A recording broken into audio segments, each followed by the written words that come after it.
का हार्दिक स्वागत। मैं हूं मोहम्मद रफ़ीक और ग्राउंड रिपोर्ट के लिए आज हमारे साथ जुड़ चुके हैं डीडीसी चेयरपर्सन श्री विक्रम जी, जो कि बिलावर के डीडीसी हैं। और मैं आपको बताना चाहूँगा कि जब भी कोई किसी काम का देखें तो हर जगह ये एक्टिव होते हैं और ये बहुत ही एक होनहार डीडीसी हैं, बिलावर को मिले हैं।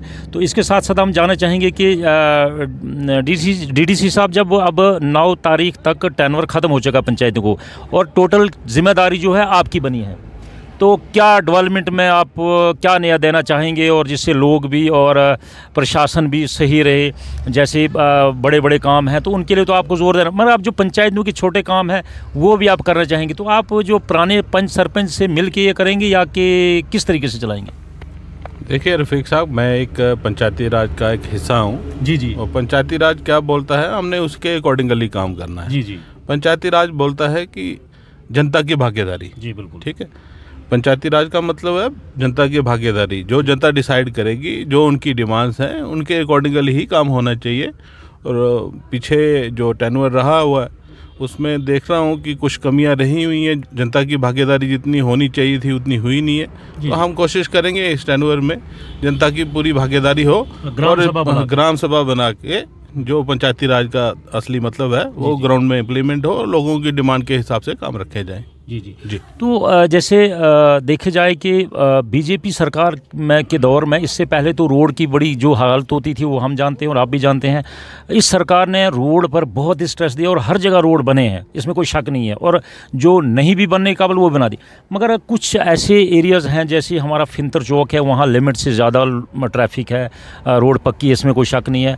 तो हम चाहते हैं और पब्लिक ये चाहती है कि थोड़ा सा उसमें 4 लाइन बन जाए, 2-4 किलोमीटर जम्मू की तरफ, 2-4 किलोमीटर कठुआ की तरफ, ताकि 2-4 किलोमीटर भड्डू की तरफ, ताकि एक्सीडेंट होने से बचा जा सके, क्योंकि इतना ट्रैफिक वहाँ पे होता है। तो इसके लिए आप क्या प्रयास करेंगे? ये आपकी बहुत बड़ी जिम्मेदारी है, इसलिए हम आपसे ये रिक्वेस्ट करना चाहेंगे कि इसमें आप क्या करने जा रहे हैं। रफ़ीक जी, आपका सवाल बिल्कुल वाजिब सवाल किया आपने।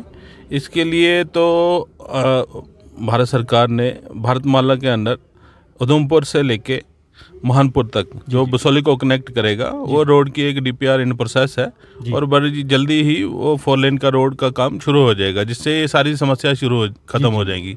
लेकिन फिलहाल हमने ग्रीफ वालों को इसके लिए बोला हुआ है, निर्देश दिए हुए हैं और वो भी इन्होंने लिया हुआ है। इसी फाइनेंशियल ईयर में होपफुली उम्मीद है कि खासकर फिंतर चौक जो है वहाँ हमने जब भी जाते हैं तो देखते हैं कि ट्रैफिक कंजेशन बहुत रहता है, ट्रैफिक जाम लग जाता है। जी जी। उसके लिए इसी साल ही कुछ ना कुछ हल किया जाएगा। उस रोड में खुलवाई की रोड की विड्थ जो है वो बढ़ाई जाएगी, ताकि वहाँ ट्रांजिशन जो ट्रैफिक का ट्रांजिशन वो है, कंजेशन है, वो खत्म हो, यानी हो जाएगा ये। हाँ।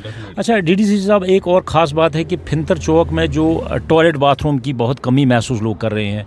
हालांकि वहाँ पे टॉयलेट बाथरूम बना भी है मगर वो एक्टिवेट नहीं है, उसे ताले लगे हैं या क्या हुआ है उनको। तो ये हम जानना चाहेंगे कि वो कब खुलेगा या नए सिरे से आप रखेंगे टॉयलेट बाथरूम, ताकि लोगों को ये सहूलत पहुंच सके। वहाँ कोई भी अगर लेडीज़ को कोई ऐसी प्रॉब्लम हो या जेंट्स को कोई ऐसी प्रॉब्लम, बार बार पेशाब जाना, तो वहाँ बड़ी मुश्किल है, बहुत दिक्कत है पेशाब के लिए भी। तो वो उसको खोला जाएगा या आपके? आपका सवाल बिल्कुल सही है। ये मैटर हमने एडमिनिस्ट्रेशन के साथ टेकअप किया हुआ है।